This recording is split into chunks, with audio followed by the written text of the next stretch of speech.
واجعله لنا هجتين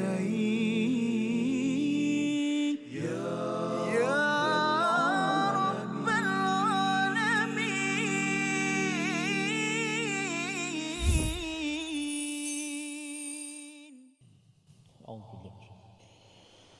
بسم الله الرحمن الرحيم بل الله مولاكم وهو خير الناصرين.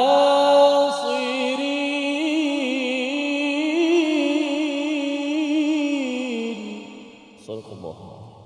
Assalamualaikum warahmatullahi wabarakatuh. Alhamdulillah wassalatu wassalamu ala Rasulillah wa ala alihi wa man wala syada la ilaha illallah syada Muhammadan abduhu wa rasuluh. Allahumma salli ala sayidina Muhammad wa ala alihi wa sahbihi ajma'in. Amma ba'du. Apa-apa tuan-tuan puan-puan yang dirahmati Allah sekalian, kita bertemu dalam My Quran Time, Quran Salat Infak pada hari ini untuk sama-sama kita melihat dan juga mengulang kaji dua halaman yang ke-69 dan 70 yang sudah pun kita belajar selama beberapa hari pada minggu ini, dan pada hari ini kita ingin mengutip permata indah daripada dua halaman ini bersama Al-Fadil Ustaz Dr. Syafiq Sahimi. Apa khabar Ustaz? Alhamdulillah baik. Ahlan wa sahlan Ustaz ya. Kembali semula ke teratak My Quran Time bersama Al-Fadil Ustaz Tirmizi. Apa khabar? Baik, alhamdulillah sihat. Ya, semangat kita hari ini nak ulang kaji Ustaz ya. Pasti ada sesuatu yang baru ya bersama Al-Quran, dan sebentar tadi kita sudah pun membaca ayat 150, namun kita ingin terus memohon Allah SWT mudahkan urusan, diajarkan ilmu kepada kita. Subhanaka la ilma lana illa ma 'allamtana innaka antal alimul hakim. Rabbi zidni ilma. Mari sama-sama kita baca terjemahan daripada ayat yang ke-150 terlebih dahulu. Maksudnya ialah bahkan tetapi hanya Allah lah pelindungmu dan dialah sebaik-baik penolong. Ini adalah jawapan kepada satu perkara dalam ayat 149 bila Allah menyatakan, wahai orang yang beriman, jika kamu mentaati orang kafir, niscaya mereka akan mengembalikan kamu ke belakang, ke murtad, maka kamu akan kembali menjadi orang yang rugi. Jadi dalam ayat ini perkataan alladzina kafaru digunakan pada ayat 149, dan dalam Al-Quran ini ada innal ladzina kafaru dan juga allazina al-kafirin Ustaz ya. Jadi kalau boleh Ustaz jelaskan dahulu mengapa dalam ayat 149 ini digunakan perkataan allazina kafaru. Silakan. Bismillahirrahmanirrahim. Alhamdulillahirabbil alamin wa bihi nasta'in wassalatu wassalamu ala sayyidil awwalin wal akhirin wa ala alihi wa ashabihi ajma'in. Terima kasih Al-Fadhil Fazrul di atas soalan pada ayat 149. Allah Subhanahu wa taala mengingatkan orang-orang yang beriman setelah menceritakan tentang kumpulan orang beriman yang membantu nabi mereka pada ayat sebelumnya, iaitu 145, 146, 147. Ketika ayat 149, Allah Subhanahu wa taala menyuruh orang yang beriman, wahai orang yang beriman, in tuti'ul ladzina kafaru. In, dengan in dipanggil sebagai in syartiyah, okey, iaitu syarat seandainya kamu mentaati orang-orang yang kafir. Jadi kalau ditanyakan soalan tentang perbezaan keduanya pada sudut lafaz bahasa Arab, yang berbezanya adalah pada kafaru adalah perbuatan kekufuran mereka. Perbuatan kekufuran mereka. Manakala kafir itu dia adalah pelaku kepada kekufuran itu. Jadi satunya adalah isim kafirun dan satunya kafaru, mereka yang telah melakukan kekufuran. Dan ulama tafsir mengatakan bahawa perkataan golongan kafaru itu adalah umum kepada semua yang kafir saduk batin ataupun zahirnya. Zahir maknanya sembah berhala. Dan pada batinnya kalau dia tak percaya Allah walaupun zahirnya menyembah Allah, seperti golongan munafikin. Maka termasuk dalam makna kafaru itu adalah golongan musyrikin, golongan munafikin dan ahli kitab di kalangan Yahudi dan Nasrani yang tak percaya kepada Allah dengan sebenar kepercayaan. Dan Allah Subhanahu wa taala mengingatkan orang yang beriman supaya jangan berikan ketaatan kepada mereka. Mereka maknanya apa? Orang kafir, orang munafik, orang musyrik. Kerana kalau kamu cuba mentaati mereka dalam urusan kehidupan kamu atau dalam kehidupan kamu, mereka akan membalikkan kamu kepada kehinaan. Jadi itu ingatan Allah yang besar kepada orang beriman. Tak disebut saya, dia tak sebut iza tuti'u. Tapi in tuti'u. Maknanya kalau kamu buat macam tu, Allah akan jadikan macam ni. Maksudnya dia memang syarat untuk membawa. Sangat berat. Dan ini adalah ingatan berat daripada Allah Azza wa Jalla. Dan dalam ayat ini sebenarnya sebagai satu peringatan besar pada orang beriman, ya, maksudnya orang beriman pun boleh jadi begitu juga, ya. Ingatkan dah iman dah ada tu, dia dah selamat, ya. Tapi ini adalah panduan yang besar daripada Allah Subhanahu Wa Taala, dan sudah tentunya apakah yang perlu difokuskan oleh orang beriman, ayat 150 yang dibaca tadi lah Ustaz, ya. Maksudnya Allah lah sebaik-baik pelindung dan Allah lah sebaik-baik penolong dalam perjuangan kehidupan kita seharian. Dan dalam ayat 151 kita ingin melihat bersama bagaimana Allah menolong kepada orang-orang yang beriman. Ayat 151 kita baca bersama Al-Fadhil Ustaz Tirmizi Ali. Silakan.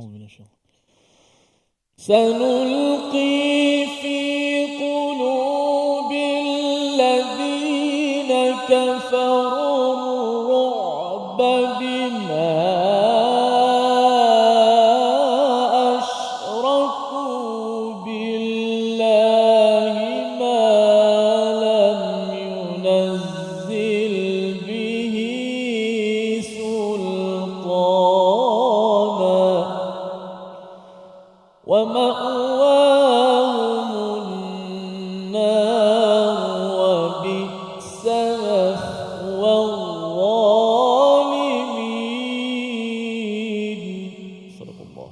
Surah Al-Azim ayat yang ke-151 Allah menceritakan tentang bagaimana Allah menolong kepada orang-orang beriman dengan mencampakkan pada hati orang kafir tadi yang cuba untuk mengembalikan, ya, kepada kekufuran itu dengan ar-ru'ba, ya. Kalau boleh Ustaz jelaskan apa maksud ar-ru'ba dan apa kaitan dengan syirik, dan adakah kalau dalam diri umat Islam itu ada syirik khafi, jali itu sendiri, dia juga akan terkena tempias ru'ba ini sendiri. Silakan. Baik, bismillah, alhamdulillah, wassalatu wassalamu ala rasulillah. Ayat yang ke-151 Allah sebut kami akan campakkan ke dalam hati orang yang kafir. Yang kafaru atas tadi Ustaz tu. Ya. Kan? Kafaru yang menentang orang yang beriman itu ar-ru'ba, iaitu ketakutan. Ini adalah bentuk pertolongan Allah berkait dengan ayat 150. Wa huwa khairun nasirin. Bagaimana bantuan itu datang? Bantuan itu datang dengan dicampakkan rasa takut ke dalam hati orang kafir terhadap kumpulan orang yang beriman. Nabi SAW pernah bersabda dalam satu hadis, kata Nabi SAW, nusirtu birra'bi masirata syahrin. Aku dibantu oleh Allah dengan kemenangan terhadap musuh dalam perjalanan sebulan. Maknanya jauh lagi musuh, tapi Allah dah campakkan rasa takut nak menghadapi orang beriman. Jadi di antara bentuk bantuan Allah kepada orang yang beriman itu, Allah masukkan rasa gerun dan takut kepada mereka. Hadirin yang dikasihi sekalian, Allah Ta'ala datangkan illah. Kenapa orang musyrik ini mereka diberikan rasa takut kepada orang yang beriman? Bima asyraku billah. Kerana kesyirikan yang dilakukan kepada Allah. Maknanya hadirin yang dikasihi sekalian, orang yang setiap manusia, kalau mereka tidak beriman kepada Allah, pasti akan ada penyakit dalam hatinya. Penyakit yang paling mudah, dia merasa gusar, ragu terhadap dirinya sendiri dan terhadap kehidupannya. Stres. Dia tak tahu nak pergi ke mana, nak sembah siapa, apakah hakikat sebenarnya kehidupan ini. Maknanya syirik kepada Allah sebenarnya adalah penyakit yang paling parah. Kalau kita mungkin manusia tu kanser, yang paling teruk bagi hati. Okey, sebelum penyakit-penyakit yang lain. Maka hadirin yang sekalian, begitulah keadaan orang kafir ketika mana mereka mensyirikkan Allah. Allah masukkan ketakutan dalam hati mereka. Ini dikisahkan kisah ini dalam peperangan ketika mana orang kafir nak mula melawan kembali setelah kalah. Lalu Allah datangkan rasa takut, tak boleh, mereka lebih kuat. Sebagaimana perkataan Abu Sufyan katakan kepada kaum musyrikin Mekah ketika mereka rasa nak balik kembali. Dia kata, wahai kaum, jangan balik semula. Mereka itu ada kekuatan yang lebih. Sedangkan mungkin tak ada.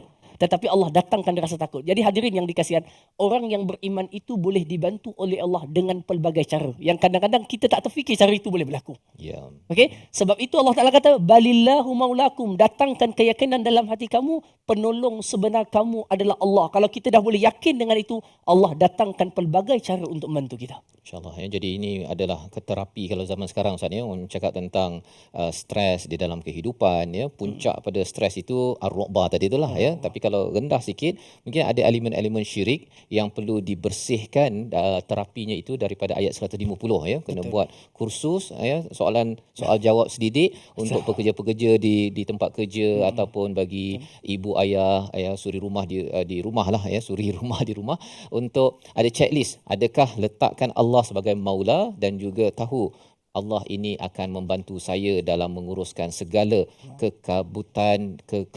kabutan yang berlaku dalam kehidupan. Baik. Jadi pada ayat seterusnya, ayat yang panjang, ayat 152, kita ingin baca ia penuh dengan rahsia bagaimana pusingan pertama menang tapi pusingan kedua ditarik bantuan kepada orang-orang yang beriman. Ayat 152 kita baca bersama Al-Fadhil Ustaz Tirmizi. A'udzubillahi minasyaitonirrajim. ولقد صدقكم الله وعده إذ تحسونهم بإذنه حتى إذا فشلتم وتنازعتم في الأمر وعصيتم من بعد ما أراكم ما تحبون منكم من يريد الدنيا ومنكم من يريد الآخرة ثم صرفكم عنهم ليبتليكم ولقد عفا عنكم والله ذو فضل على المؤمنين. صدق الله. Surah Al-Azim ayat yang ke-152 adalah sebagai satu penyataan daripada Allah SWT memberitahu kepada orang-orang yang beriman bagaimana pusingan yang pertama Allah mengizinkan tahussunahum biiznih, iaitu bagi tentera Islam boleh membunuh, mengalahkan kepada tentera musyrik. Tetapi pada round yang kedua ada cabaran yang tersendiri sehingga kan Allah memalingkan apa rahsianya, apa kesilapan yang berlaku dan bagaimana Allah boleh memaafkan kepada mereka. Padahal kita melihat pada satu lagi peristiwa Perang Tabuk, Ka'ab bin Malik dimaafkan hanya selepas beberapa belas puluh hari. Apa bezanya? Kita berhenti sebentar, kembali semua selepas ini dalam My Quran Time, Quran Salat Infaq. واجعله لنا هجتين يا رب العالمين.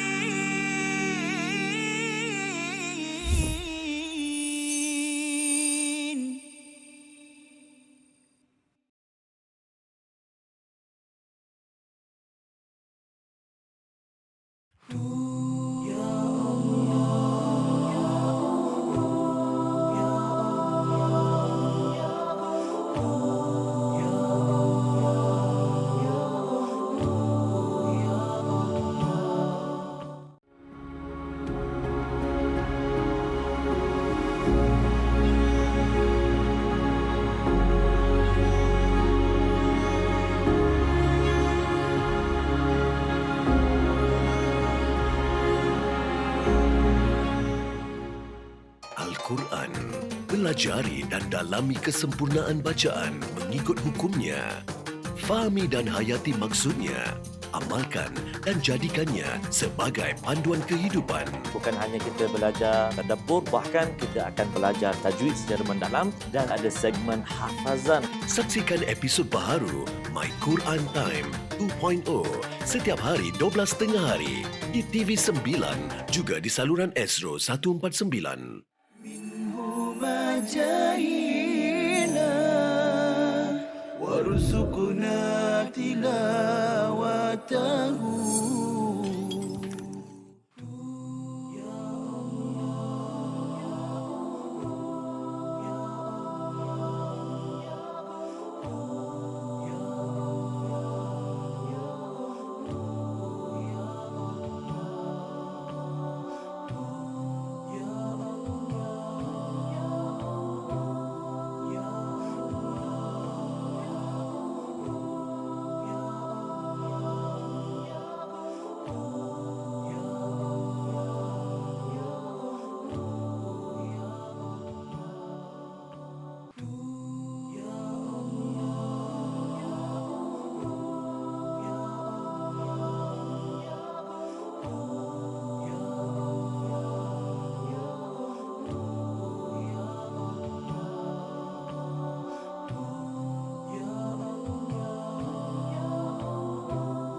واجعله لنا هجتين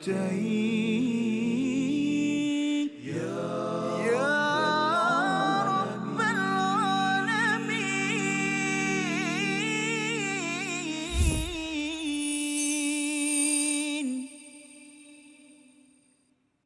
Kembali kita dalam My Quran Time, Quran Salat Infak pada hari ini untuk sama-sama kita mengulang kaji halaman yang ke-69 hingga halaman yang ke-70 dan sebentar tadi kita sudah pun membaca ayat yang ke-152 bagaimana Allah menjelaskan pada pusingan yang pertama Uhud itu Allah mengizinkan bagi tentera Islam untuk menyerang dan menang, tetapi pada pusingan yang kedua Allah menggunakan perkataan hatta idza fashiltum wa tanaza'tum fil amr, iaitu ada fashiltum wa tanaza'tum wa asaitum, tiga perkara yang disenaraikan untuk kita ambil pelajaran bersama dalam ayat 152 agar perjuangan kita tidak ditarik bantuan daripada Allah Subhanahu Wa Taala. Bersama Al-Fadhil Ustaz Dr. Syafiq untuk menjelaskan apa maksud fashiltum, fashala, tanaza'tum, asaitum, dan sudah tentu bila dah buat silap-silap tu Ustaz ya, dimaafkan pula tu.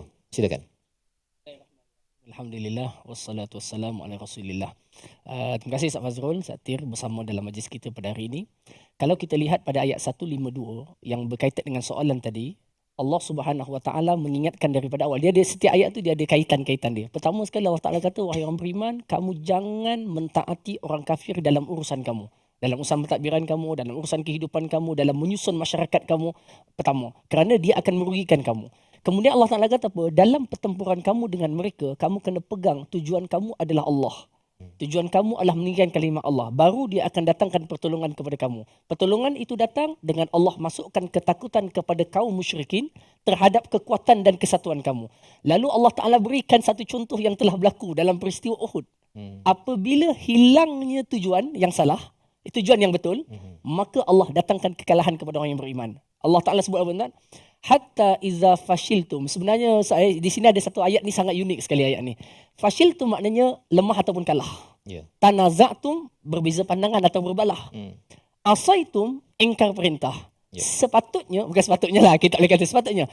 Mereka ingkar perintah Nabi, lalu mereka berselisih pandang, baru mereka kalah. Ya. Kan? Begitu kan turutannya? Ini dulu masa kami duduk bersama dengan guru kami Fadilatul Syekh Abdullah Yusuf Asyadli dalam satu majlis tafsir tadabbur. Ayat yang sama ditadabburkan, beliau mengatakan Allah kedepankan natijahnya. Baru disebutkan sebabnya. Pada menunjukkan buruknya natijah itu kalau dilakukan sebab itu. Artinya apa dia? Kamu ingkar perintah Nabi, jangan turun, kamu turun. Satu.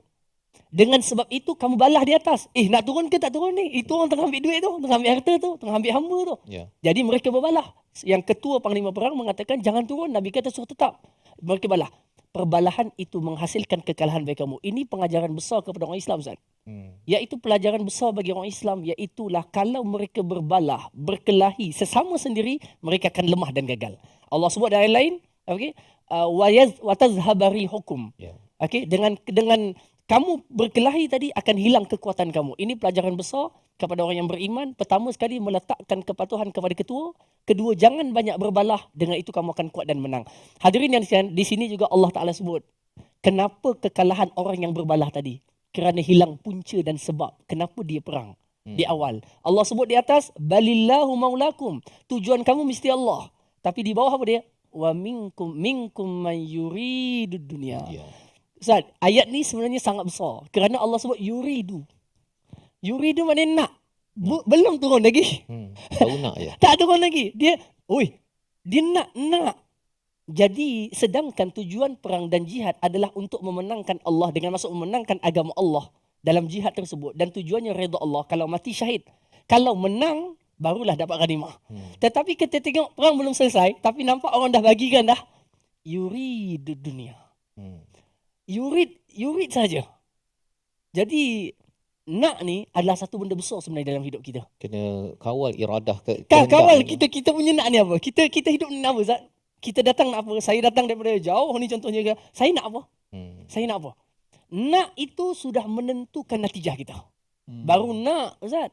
Bayangkan kalau buat. Ada ayat yang menakutkan dalam surah Isra.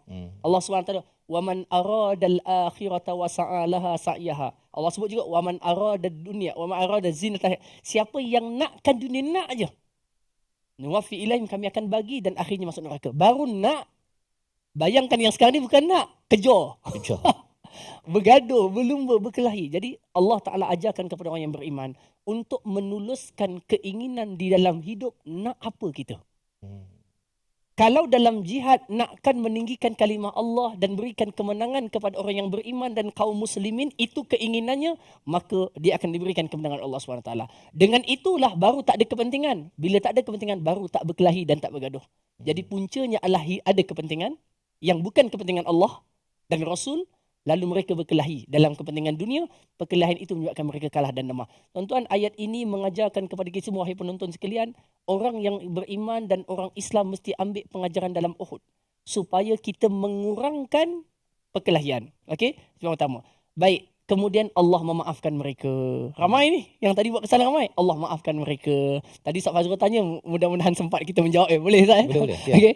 Dalam surah Taubah, Allah cerita tentang perang Tabuk kan? Tabuk. Allah cerita tentang Ka'ab dan kawan-kawannya, 3 orang. Wa 'ala thalathati allazina khulifu, dan bagi 3 orang yang tak ikut perang. Mereka dikenakan denda dengan denda yang berat. Berat tak berat, kena pulaukan Ustaz. Yang pulaukan tu bukan saya dengan Ustaz. Yang pulaukan tu Nabi dan para sahabat. Orang yang ukhuwahnya, kita ukhuwah geli-geli Ustaz. Ini ukhuwah yang betul-betul ukhuwah imaniyah. Bagi salam tak jawab, tegur tak jawab. Kita balik kampung kan. Kan? Tekanan yang begitu besar bagi Ka'ab dan kawan-kawannya. Tapi kenapa bagi mereka denda yang berat, sedangkan bagi mereka yang salah sini terus dimaafkan? Maka kata guru kami Fadil Syekh Ahmad Husaini Al-Maddah hafizahullah taala, beliau mengatakan kerana 3 orang itu adalah kibaris sahabah. Mereka adalah kepimpinan, orang penting, orang besar di kalangan sahabat. Mereka dicontohi. Kesalahan mereka tak ikut perang tanpa alasan. Sedangkan yang lain ikut perang. Okey, adalah satu perkara yang amat buruk kalau dicontohi orang lain. Maka mereka dikenakan denda untuk dimaafkan dan menjadi contoh kepada orang untuk lebih berdisiplin. Manakala yang ini ramai sahabat. Bayangkan Ustaz, bayangkan tengah-tengah perang tu belum selesai, mereka ini didenda. Apa jadi? Aku baru ikut perang kedua. Ni perang kedua ni Ustaz. Perang kedua. Lepas Badar, Uhud yang paling besar lah. Dia ada perang kecil, yang besar. Baru ikut dia, dah kena denda, dah kena ini. Apa akan jadi kepada saf umat Islam? Tabuk dah jauh dah. Kekuatan dah wujud, sahabat dah ada kepimpinan, dah ada pelapis kepimpinan. Jadi mereka menjadi contoh kepada para sahabat yang lain. Andai mereka tak berdisiplin, akan menetapkan kesan buruk kepada siapa yang ada di belakang. Ini juga mengajarkan kita tentang leadership kepimpinan. Bahawa kesalahan orang di bawah lebih kecil berbanding kesalahan orang di atas. Dalam satu kaedah menyebut, kaedah tafsir biasa diulang-ulang, hasanatul abrar sayyiatul muqarrabin. Benda baik bagi orang yang baik itu baik. Tetapi benda itu bagi orang yang dekat kepada Allah buruk. Saya tak sembahyang witir, baik. Tapi kalau qari kita yang memang dikenali alim, soleh, zuhud, orang tengok dia tak sembahyang witir, Allah kata. Allah. Maknanya meninggalkan witir bagi saya yang biasa ni okey. Kan? Bukan kesalahan pun, tak dosa pun. Tetapi seorang yang dicontohi satu Malaysia, contohnya, kan? Tengok lepas isyak terus balik tak sembahyang sunat, dia kata, "Ai, takkan Ustaz." Okay. Jadi bagi orang yang dekat kepada Allah, dia sudah menganggap itu dosa.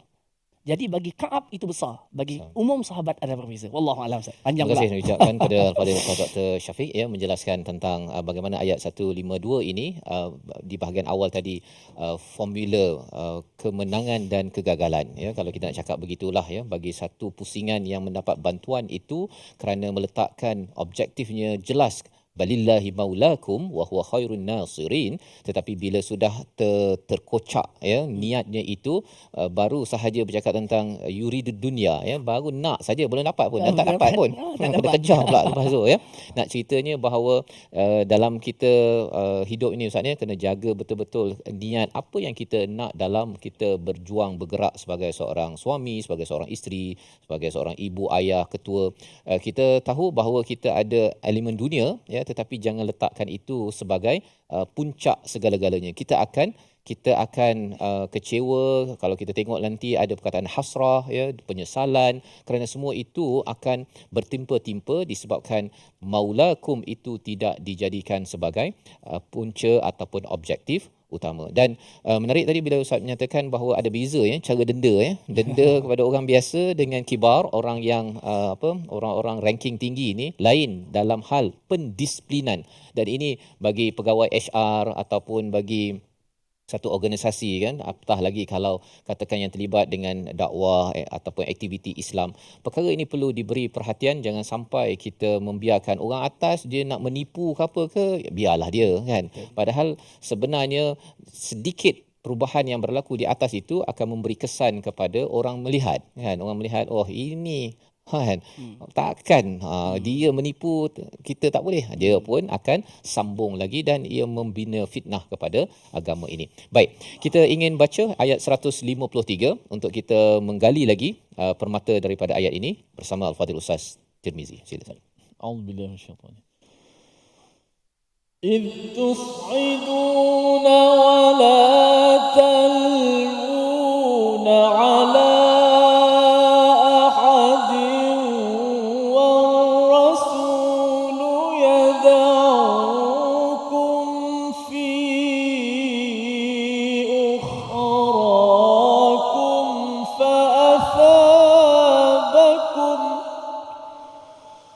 فأثابكم غما بغم لكي لا تحزنوا على ما فاتكم ولا ما أصابكم والله خبير بما تعملون. صدق الله. Surah Al-Azim ayat yang ke-153 menyambung kepada bagaimana Allah mengingatkan, dan peringatan ini memang perit Ustaz ya, terutama mereka yang sudah pun turun, yang tak ikut perintah tadi, bertimpa-timpa Allah ingatkan kamu, dan lebih daripada itu ialah Allah menyatakan likaila tahzanu ala ma fatakum wala ma asabakum. Mengapa ada perkataan ini? Kita berehat sebentar, kembali semula selepas ini mengetahui jawapan My Quran Time, Quran Salat Infaq insya-Allah. واجعله لنا هجتين يا رب العالمين.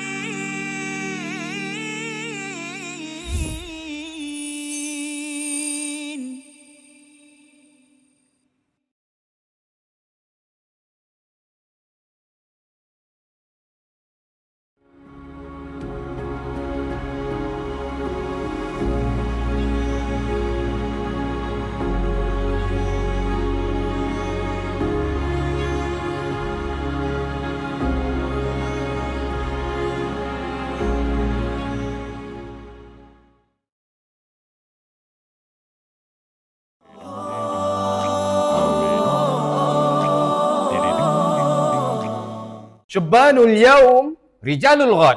Pemuda hari ini, pemimpin hari esok. jangan lupa untuk sama-sama hadiri Malaysia Quran Hour pada 30 Ogos 2023. Jumpa anda semua di sana. Apron will be blessed indeed. We silk ropes and rivers to feed, resting in the grandest of homes, drinking the smoothest salsabila. Majahina warzuqna tilawatahu. Disebut oleh Imam An-Nawawi dalam kitab beliau Riyadhus Shalihin dalam bab taubat. Taubat dengan Allah Subhanahu Wa Taala ni ada 3 cara. Ni dosa kita dengan Allah lah. Iaitu apa? Yang pertama sekali adalah kita tinggalkan dosa. Yang kedua, kita menyesal sungguh-sungguh takkan mengulangi, dan yang ketiga kita berazam betul-betul takkan repeat ataupun mengulangi balik dosa tu. So menyesal, tinggal, azam. Tapi kalau dosa itu melibatkan dengan manusia, maka waktu tu kita kena, kalau dia melibatkan harta yang dizalimi, kita kena pulang balik. Contoh, kalau kita pernah tipu orang dalam bab pelaburan, tak ramai pun, dalam 500 orang, kena pergi cari balik orang tu, minta maaf dengan dia, pulangkan balik, jangan kurang 1 sen pun daripada harta yang kita pernah tipu dia. Tu penting tu. Bukan maksudnya taubat ni tak apa, yang tipu-tipu tak apa, yang penting pergi masjid tarawih 23 rakaat kan, ataupun doa pada Allah tahajud, lekuk-lekuk lantai apa semua, sebab apa, punya banyak tahajud kan. Tak bermakna di sisi Allah kalau kita tak pulang. واجعله لنا هجتين يا رب العالمين.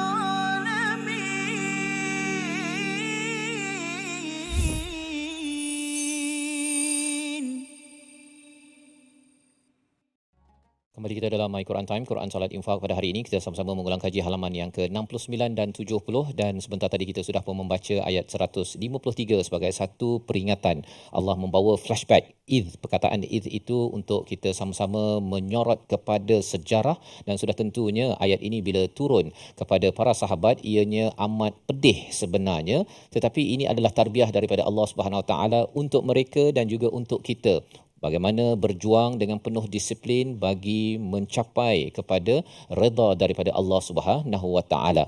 Di dalam ayat 153 ini dinyatakan bahawa mereka tidak menoleh dan tidak menyahut kepada suruhan Rasul ketika kelam kabut di tengah Uhud itu, dan kemudian berlakulah peristiwa ataupun perkataan ghamman bi ghammin yang kita ingin sama-sama fahami apa maksudnya dan apa tujuan Allah memberikan ujian ini kepada para sahabat ketika Rasul masih ada lagi bersama mereka. Bersama Al-Fadhil Ustaz Dr. Syafiq. Terima kasih Al-Fadhil Ustaz Fazrul di atas penjelasan. Ustaz Tirmizi bersama dengan kita pada hari ini. Pada ayat yang ke-153, Allah Subhanahu Wa Taala seperti mengulangi cerita yang ada di atas. Uhud yang sama, tetapi nak poinkan poin yang berbeza. Kalau yang di atas mempoinkan tentang kesalahan mereka berkelahi sebab nak rebut harta, betul. Okey, dan lupakan tujuan asal mereka untuk taat perintah Rasul, pada ayat 153 Allah Subhanahu Wa Taala bawa semula kisah dengan Allah Taala mengatakan ketika mereka bertempiaran lari pada waktu itu, Nabi panggil mereka.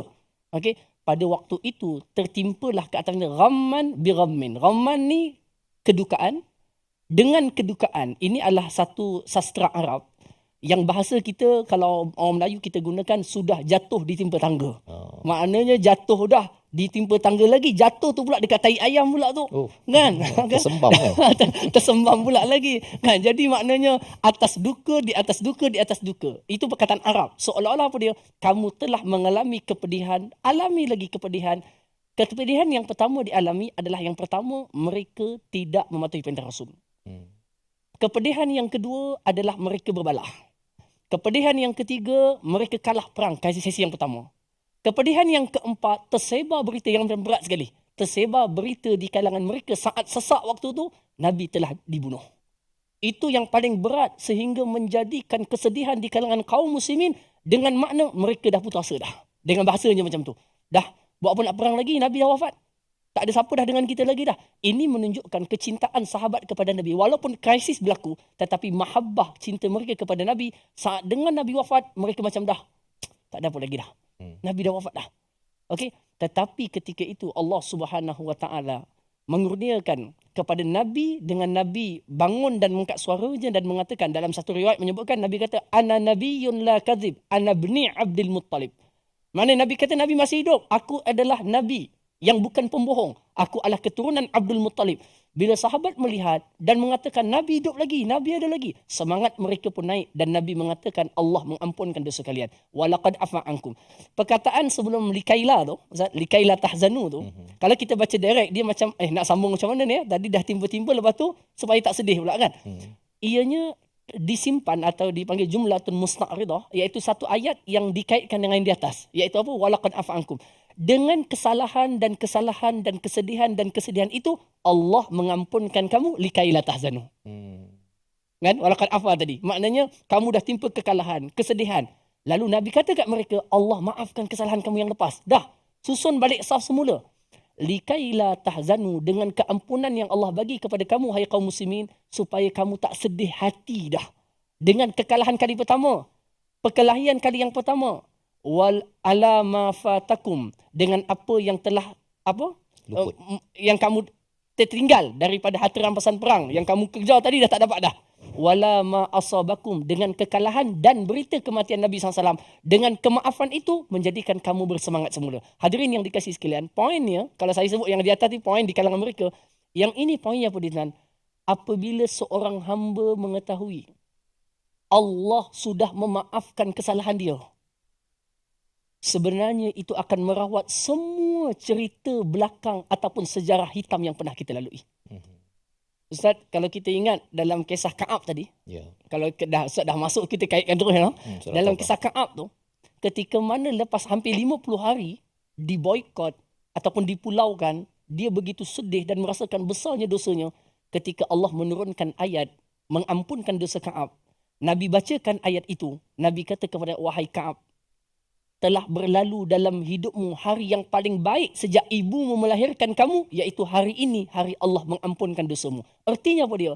Apabila seorang hamba melalui satu hari yang diketahui Allah dah taubat, terima taubat dia, mengampunkan dosa dia, itulah hari yang paling bahagia yang akan meranapkan segala sejarah hitam dosa maksiat yang pernah dilakukannya. Oleh itu hadirin yang dikasihi sekalian, mendapatkan keampunan Allah dan mengetahui Allah mengampunkan adalah sebesar-besar kurniaan Allah kepada manusia. Oleh itu tuan-tuan, jangan pernah berputus asa daripada bertaubat kepada Allah.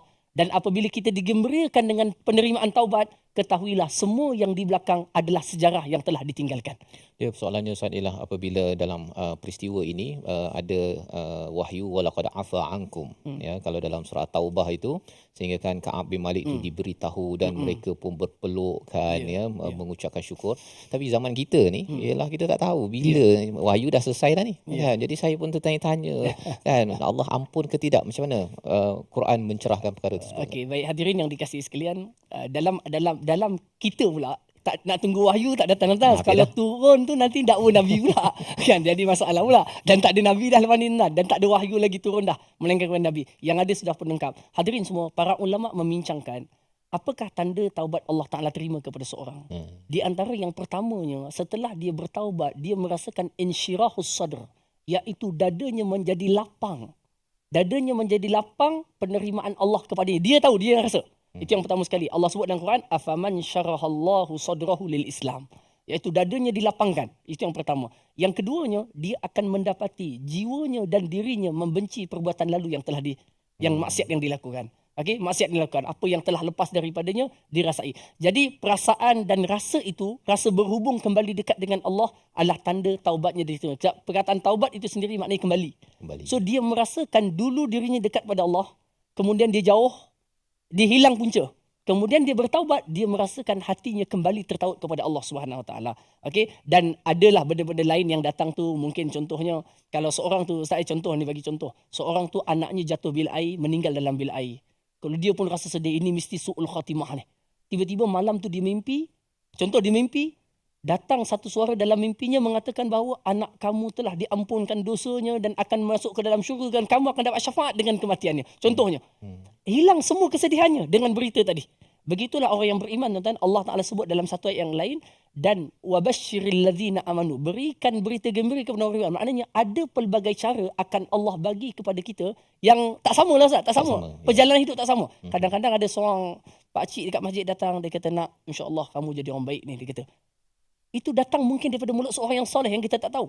Semalam kami baca tentang kisah Imam Said Ahmad Al-Habashi, pengarang kitab Risalah Jamiah. Umurnya masih kecil. Kemudian ada seorang solehin kata kepada ayahnya, dia kata anak ini terzahir padanya keberkatan yang luar biasa. Okey, barakah yang luar biasa. Mana orang yang ada potensi di masa depan. Ternyata selepas berapa tahun ayahnya melihat benar potensi itu wujud. Maknanya apa? Terkadang pelbagai cara Allah nak berikan berita gembira kepada orang beriman. Okey, dalam sebagai penutup Ustaz, berita gembira ni dalam satu ayat Allah sebut, ala inna awliya Allahi la khaufun alaihim wa lahum yahzanun. Sesungguhnya para wali Allah Subhanahu Wa Taala, mereka tak sedih dan mereka tidak sedih dan tidak takut. Lahumul bushra fil hayatid dunya. Bagi mereka itu berita gembira di dunia lagi sebelum di akhirat. Maknanya apa? Ada pelbagai cara Allah akan bagi hin kepada orang yang siddiq, benar dalam bertaubat kepada Allah, yang hin itu dia dapat merasainya. Wallahu a'lam. Terima kasih diucapkan pada Al-Fadhil Ustaz Dr. Syafiq menjelaskan bagaimana kita menyikapi kepada perkataan walaqad afa ankum, ya, pada ayat 152, kerana sebenarnya bila menggunakan perkataan sadaqakumullah, ya, bukan sekadar Allah bercakap pada sahabat sahaja, ya, khitab ataupun audience yang sedang menerima perkataan ini adalah kita sebenarnya, ya. Kita merasakan bahawa saya lemah, pernah bergaduh ke, pernah engkar kepada perintah kepada Rasul ataupun dalam satu organisasi ketua dan sebagainya. Perkara-perkara itu yang perlu kita rasai dan harapnya Allah mengampunkan ataupun memberikan kemaafan kepada kita dengan petunjuk-petunjuk tadilah, ya, bila dilapangkan dada kita dan kita mudah lagi untuk kembali kepada Allah Subhanahu Wa Taala dan membenci kepada perkara-perkara yang silap dosa pada masa yang lepas. Baik, kita berganjak kepada halaman yang ke-70, satu ayat yang panjang, ayat 154, tetapi kita nak memberi perhatian kepada di hujung tu, Ustaz, ya.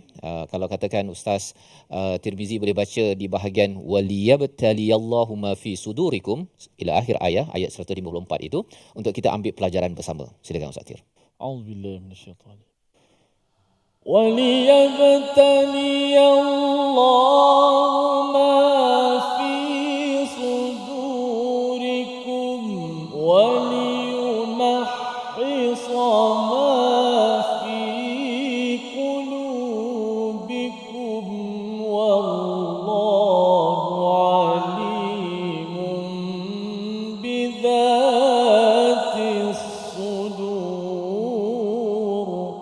Sadaqallah. Surahul Azim. Atas segala peristiwa yang berlaku, Allah nyatakan di sini, Ustaz, ya, bahawa Allah ingin menguji kepada apa yang ada pada sudur dan kemudian membersih pada apa yang pada kulub. Dan di hujung itu Allah ulang balik perkataan sudur. Jadi sudur, kulub dan juga sudur balik semula. Apa signifikan kepentingannya? Apatah lagi bila ayat 141 Allah menyatakan tentang perkataan tamhis ataupun mahisa itu yang berulang kembali pada hujung ayat 154. Namun sebelum kita mendapat jawapannya, kita berehat sebentar. Kembali semula selepas ini dalam My Quran Time, Quran Salat Info. واجعله لنا هجتين يا رب العالمين.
جاهينا وارزقنا تلاوته.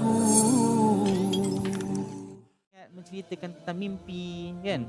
Kalau yang menceritakan tentang mimpi itu adalah orang-orang yang mungkin tidak dilihat sebagai pembawa mesej agama, mungkin tidak menjadi isu, tetapi bagi orang-orang yang orang kata apa, nampak kredibiliti sebagai seorang penyampai ilmu agama yang mempunyai followers ataupun pengikut yang banyak, kalau isi kandungan penyampaian itu banyak tergantung kepada mimpi dan sebagainya, maka saya rasa itu kurang wajar. Betul. Sebab mimpi bukan satu sumber syarak. Kalaulah mimpi itu datang dengan konten ataupun isi yang mana ia bersesuaian dengan syarak, maka seseorang itu haruslah melakukan satu tindakan berdasarkan arahan syarak, bukan berdasarkan arahan mimpi. Itu sebab mimpi semua orang boleh claim. Betul. Kalau orang claim kata aku mimpi, saya mimpi ini, Nabi pesan ini dan sebagainya, jadi susah. Agama akan واجعله لنا هجتين يا رب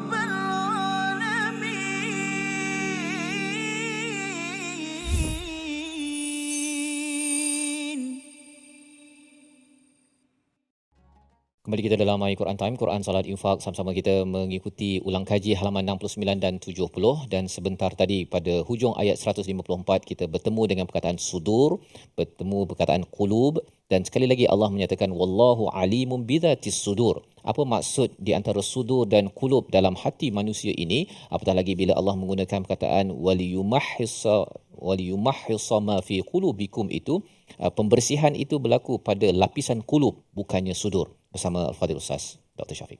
Terima kasih Ustaz Mazrul, Tirmizi atas bacaan yang sangat baik. Hadirin yang dikasihi sekalian, para penonton yang dikasihi sekalian, pada ayat 154 saya jawab ikut tertib dulu, iaitu dikaitkan dengan 141, penggunaan perkataan tamhis, waliyumahhisallahu alladhina amanu, dan ayat ini waliyumahhisa ma fi qulubikum. Pertama sekali, kedua-duanya adalah makna tamhis, iaitu tapisan. Tetapi kedua-duanya berada pada dua sudut ataupun dua suasana yang berbeza. Yang pertama adalah menggunakan di antara mukmin dan kafir. Okay. Servis. Maksudnya Allah Ta'ala pisahkan yang tak ikut perang dan ikut perang. Yang taat kepada Nabi dengan yang taat kepada Nabi. Maka perpisahan itu berlaku. Manakala pada ayat 154 adalah tamhis yang berlaku dalam diri orang yang beriman dan orang munafik. Yang kedua-duanya dalam kelompok orang beriman. Yang berlaku adalah untuk Allah Ta'ala uji diri mereka dan dapatkan tamhis, tapisan siapakah yang hatinya betul-betul mukmin dan yakin. Kalau tengok 154 daripada atas lah ya, kalau tengok daripada atas, ayat ni sebenarnya ada satu menarik pasal tidur. Tidur ni rupanya terapi. Okey, nu'asan, iaitu ngantuk. Orang beriman waktu tengah perang tu, penat, letih dan sebagainya, Allah bagi dia terlelap. Tapi maksudnya ini tidur yang panjang ke pendek? Tak, pendek. Pendek je. Nu'as tu adalah mukadimah tidur. Dia macam begitu. Jadi kalau kita kuliah maghrib Ustaz, ada orang tidur tu jangan tegur. Jangan tegur. Dia dapat terapi. Ya, dia tengah nak dapatkan tenaga tu. Okey, kerana kepenatan kerja di siang hari. Okey, nu'asan. Okey, maksudnya dalam perang ketika Allah nak bagikan kekuatan balik semula, okey, kepada orang beriman, Allah datangkan ngantuk kat mereka. Baik. Dan ketika mereka kalah, waktu tu orang munafik memasukkan racun ke dalam hati orang beriman supaya ragu terhadap bantuan Allah. Lalu dia kata apa? Kan aku dah kata dulu, jangan perang dengan musyrikin. Kalau kamu duduk kat rumah, kan tak kena bunuh, kan tak kalah, kan tak ada perang. Maka disitulah berlakunya tashwish, iaitu dipanggil cubaan untuk merosakkan jati diri orang yang beriman, keimanan orang yang beriman, perasaan orang yang beriman, daripada dia yakin supaya tak yakin. Dan tuan-tuan, ini berlaku dalam era moden dalam bentuk yang pelbagai. Menghilangkan keyakinan manusia terhadap Allah pemberi rezeki. Menghilangkan keyakinan orang beriman bahawa Allah yang menghidup dan mematikan. Menghilangkan keyakinan bahawa akhirat itu wujud. Media dan sebagainya propaganda besar untuk menghilangkan keyakinan itu. Tapi Allah Ta'ala kata apa dia?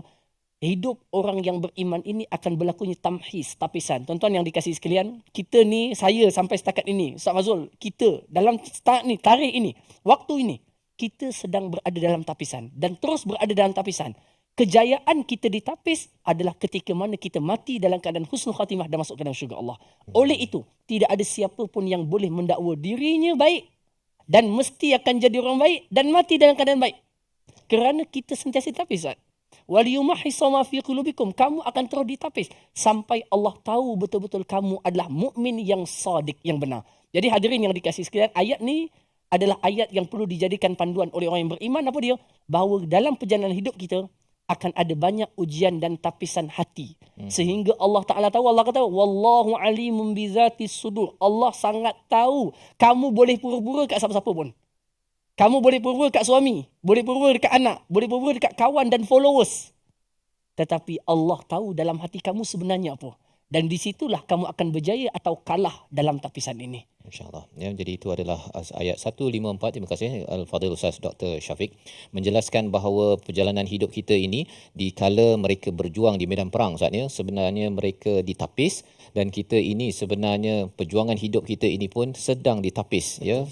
Di medan perang, atas katil, di mana saja tapisan tetap berlaku sampailah, kalau awal tadi mungkin cakap tentang tamhis pada ayat 141, beza di antara orang yang kufur dan beriman, tetapi hati ini juga, ya, walaupun dah kata nak beriman, tetap ditapis dan ditapis betul-betul, nak original iman Ustaz ya. Dia nak yang apa, tulen ya, tulen, dan harapnya nanti bila sampai di akhirat nanti emas tulen tak perlu dibakar lagi, tapi emas yang belum tulen ni nauzubillah lah Ustaz ya, dia kena bakar dulu ya, baru buang dia punya kotoran-kotoran, barulah diizinkan dengan rahmat Allah untuk menuju ke syurga Allah Subhanahu Wa Taala. Itu sebabnya antara cabaran tamhis ini juga pada ayat 155 kita ingin baca secara bersama dengan Ustaz Tirmizi. Sila. A'udzubillah minasyaitanir.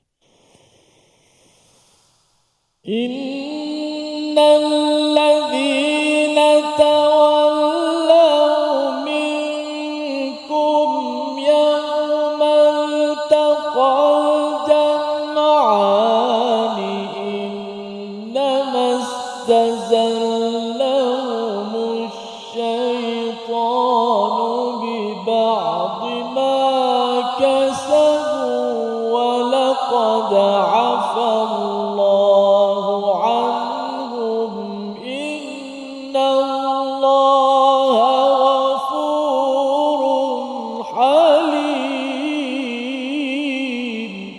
Sadaqallah. Surah Al-Azim ayat yang ke-155 menceritakan tentang ada godaan syaitan Ustaz ya. Nak ditapis-tapis itu, nak berjuang nak menuju pada Allah tu, ada pula syaitan. Apa maksud istazallahumus syaitan dalam kehidupan kita? Agar 1-2 minit ini Ustaz, kita tahu bahawa saya kena berjaga-jaga. Sila. Baik, hadirin yang dikasihi sekalian, kita semua memaklumi bahawa orang yang beriman dalam hidup ini pasti akan menghadapi musuh yang pelbagai. Antara musuhnya adalah dunia, antara musuhnya adalah nafsu, antara musuhnya adalah kaum kufar, orang kafir, antara musuhnya golongan munafikin, dan antara musuh yang selalu ada dengan kita, berada di samping kita, tak pernah tak pernah cuti daripada bersama dengan kita, iaitu syaitan. Yang Allah sebut dalam surah Yasin, ya bani Adam alla ta'budu syaitan innahu lakum aduwwum mubin. Maka syaitan ni yang dah ada pengalaman hidup yang banyak, ada pengalaman menyesatkan manusia yang pelbagai, dia akan menggunakan khutuat, dan khutuat itulah, khutuat ni maknanya langkah, plan. Dalam plan itulah ada orang yang istazalla, tergelincir. Tergelincir daripada jalan, terikut mereka dengan khutuat. Dan hadirin yang dikasihi sekalian, Allah Subhanahu Wa Taala menyebutkan di dalam Al-Quran, ketika mana bertempur dua puak itu, ada orang-orang Islam yang dia Islam lah, tapi munafik mereka ini, ataupun Islam yang tidak kuat keimanan mereka pada waktu itu, dia kata, alamak, kita ni macam nak kalah ni. Akhirnya baik kita badah balik ke belakang supaya tak mati daripada terus bersama dengan orang beriman yang confirm bahasanya mati katak nanti kita. Lalu perbuatan bisikkan itu adalah istazallahumus syaitan. Syaitan bisikkan saja, tapi kita menuruti bisikan itu. Kalau tuan-tuan tengok dalam satu ayat Quran, yang ayat ni sangat menakutkan. Dia kata apa? Allah Ta'ala sebut dalam surah Al-Hashr, kalau tak silap saya, Allah Ta'ala menyatakan bahawa dalam ayat tersebut, syaitan akan berkata kepada mereka. Dia kata, wahai Allah, syaitan telah memaksakan kami. Dia kata apa? Dia kata, jangan cela kami. Celalah diri kamu. Aku cuma ajak je kamu yang ikut. Jadi dalam ayat ni, dalam perang itu, dia cuma bisikkan je. Jangan, ni kalah. Kamu akan mati. Dia kata, jangan ikut. Hadirin yang dikasihi sekalian, maknanya dalam hidup kita ni Ustaz, ada banyak bisikan yang masuk dalam diri kita. Contohnya, nak pergi dengar tadabbur Quran ke? Tak. Nak buka Hindustan ke? Astro Asis ke? Nak tengok Quran ke? Nak tengok tadabbur ke? Contohnya.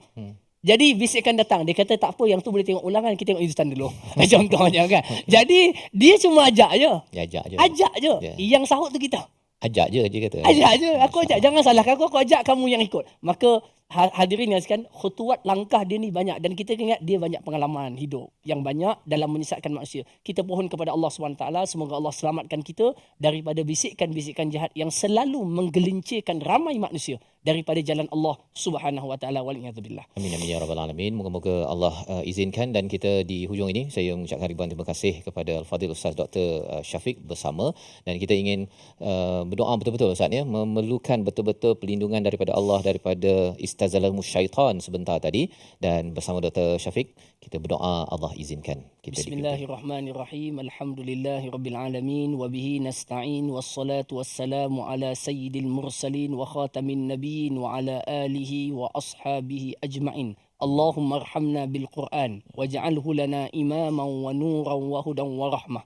Ya Allah, ya Tuhan kami bermohon dengan keberkatan kitab suci-Mu ya Allah. agar Engkau menjadikan iman kami iman orang yang benar-benar beriman kepadamu ya Allah. Hiasilah hati kami dengan ketakwaan yang sebenar kepadamu ya Allah. Peliharalah diri kami daripada kejahatan syaitan dan nafsu ya Allah, yang sesungguhnya Engkau berkuasa ke atas keduanya. Ya Allah, ya Tuhan kami bermohon kepadamu ya Allah dengan kesucian dan keagungan kitab-Mu ya Allah. Jadikanlah pengakhiran kehidupan kami adalah husnul khatimah, dan perjalanan kehidupan kami adalah dengan manhaj kitab suci-Mu ya Allah. Dan jadikanlah masyarakat negeri dan negara kami mencintai kitab suci-Mu dan mengamalkan dalam kehidupan mereka ya Arhamar Rahimin. Ya Allah, ya Tuhan kami bermohon kepadamu ya Allah agar Engkau menjadikan ilmu kami ditambah dengan memahami kitab-Mu ya Allah, dan ditambahkan pengamalan kehidupan kami dengan beramal dengan kitab-Mu ya Allah. Ampunkanlah segala ketelanjuran kami yang menutup hati kami daripada memahami ayat-ayat suci-Mu ya Arhamar Rahimin. Rabbana hablana min azwajina wa dhurriyyatina qurrata a'yun waj'alna lil muttaqina imama. Rabbana آتنا في الدنيا حسنة وفي الآخرة حسنة وقنا عذاب النار والحمد لله رب العالمين. Amin amin ya rabbal alamin. Moga-moga Allah mengabulkan doa kita pada hari ini dan terus kita bersama hidayah, hadiah terbesar daripada Allah Subhanahu Wa Taala, dan terus kita ingin sebarkan dalam platform tabung gerakan Al-Quran. Peluang tuan-tuan untuk menyumbang dan juga berhubung dengan nombor yang tertera untuk kita memastikan lebih ramai lagi yang dapat memahami Al-Quran, membacanya dan juga ianya dapat diamalkan di segenap lapis masyarakat kita, insya-Allah. Kita bertemu lagi pada siri akan datang dalam ayat baru, episod baru, dan saya ucapkan ribuan terima kasih kepada Dr. Syafiq jauh datang bersama kita, dan harap bersama lagi pada masa-masa akan datang dalam My Quran Time, Quran, Salat, Infak, insya-Allah.